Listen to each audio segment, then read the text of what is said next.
quote this word, you go, oh, what happens then when Republicans take power? Do they do this to all leaders as well? How does this break down? And those are smart Americans, but again, on the left, and the money donors, the activists, they're pushing them on. And I don't know that Dan Jones really has the air down the brag, but to his point, this could be disastrous for Democrats. It could be a good thing, at least in the primary for Donald Trump.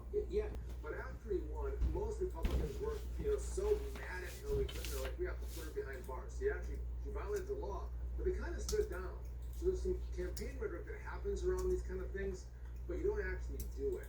But Democrats and their hate for Trump, maybe impeach him twice, and now you want to put him in jail. What they really want is, and I think I told you this before, Stuart, they want the perp walk. They want him walking, maybe handcuffs. Yeah. Maybe they get the shot with him in a jumpsuit. Who knows? But they're going to play that and try to use that to their political advantage. I think the response to Trump in handcuffs would be severe. Shall we put it like that? You I get like that, well, too. and a severe reaction. Got it. Hey, Sean, Yes. we will be talking about Bitcoin on your show this afternoon, The Bottom Line with David and Bessie, 6 p.m. Eastern. Stuart, you said people should sell it at 25. So we got back there. We're sitting at 28 right now. So it's going well. It's going. Listen, people get concerned about currency and finance, and they come to gold and Bitcoin, which is happening right now. You still in? You still in? Yeah, no, I'm absolutely so. And now I'm starting to buy some gold too. And I'm buying high on my gold. But I don't. We have $8 trillion on the Fed's balance sheet, going to $9 trillion. Okay. They're printing new money. And this is scary stuff, Stuart. Okay, you're right on that one. Sean, good You can stuff. still get in. You'll never get it. Sean Duffy, you are all right, and we'll watch it at 6 o'clock. Still That's in, all. Stuart. Here in New Hampshire, they could.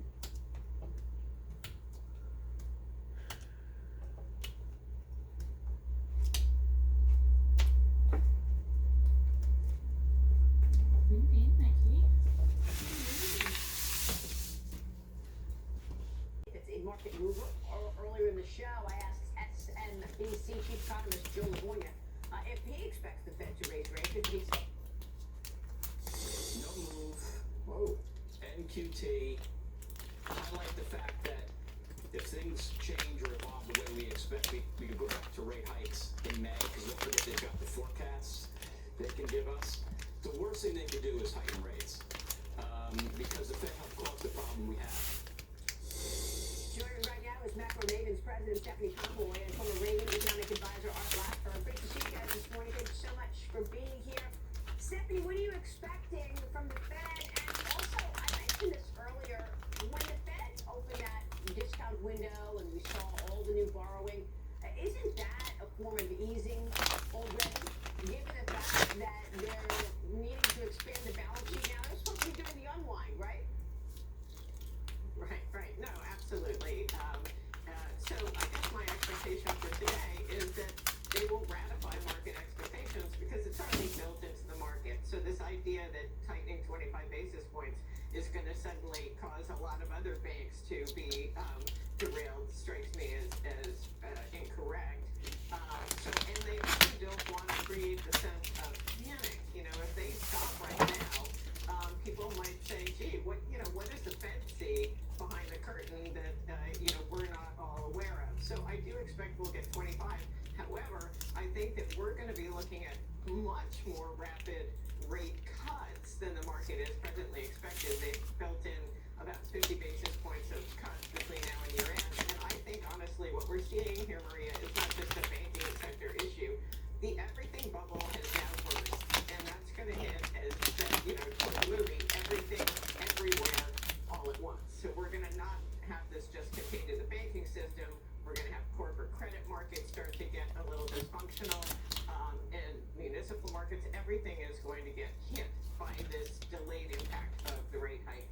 So I do expect the Fed will have a dramatic U-turn in policy over the next few months as that happens. And that's continuing to sort of move through markets, that notion. Larry McDonald says we're going to get a cut before July 4th. Art, how do you see it? Well, I don't really know if we're going to get a cut below before July 4th, but I do think that Stephanie's correct about the Fed just following a very small increase today. But I don't think it makes much difference. To be honest with you, the Fed shouldn't be determining interest rates. They should be following the markets, not leading the markets. And this is what got us into all the problems we're in today.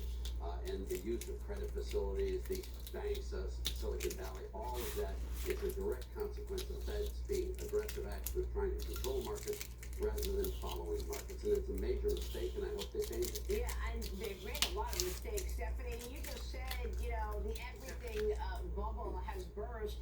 One thing that I'm worried about is commercial real estate. And, you know, there's a piece in the Journal today, a record amount of commercial mortgages expiring in 2023, set to test the financial health of small and regional banks already under pressure following the failures of Silicon Valley Bank. The smaller banks hold around $2.3 trillion in commercial real estate debt, including rental apartment mortgages, according to analysis from the data firm Tripp. This is all from the Wall Street Journal.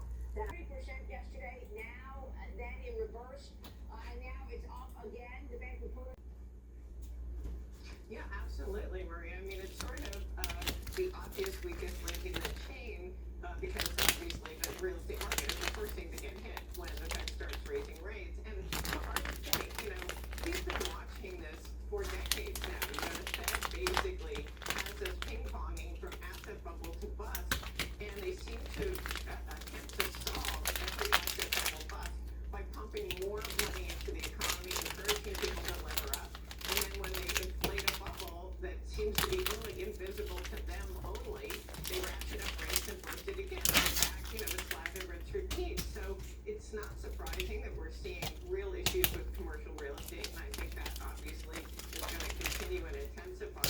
And then as you and I have talked about at length, Maria, I think that we're also going to look at some real issues in the corporate credit market as the zombie companies that at the end of the day were sort of clients of SVB, you know, they were the customers, these companies that have been completely levered up as they go bye-bye. So I think, like I said, it's going to hit everywhere all at once.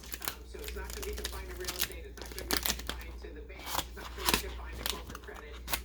This is really like 2007, 2008 all over again, except I think it's going to devolve even faster than it did then because of the speed and magnitude of the Fed's rate hike. It sounds like you're expecting a real calm down to the economy and to the market. You're comparing this to 2007, 2008. I mean, it's just math. You know, if you take an economy, it applies to an enormous swath of the economy, from the commercial real estate sector to low-end consumer distress. You know, we're already seeing it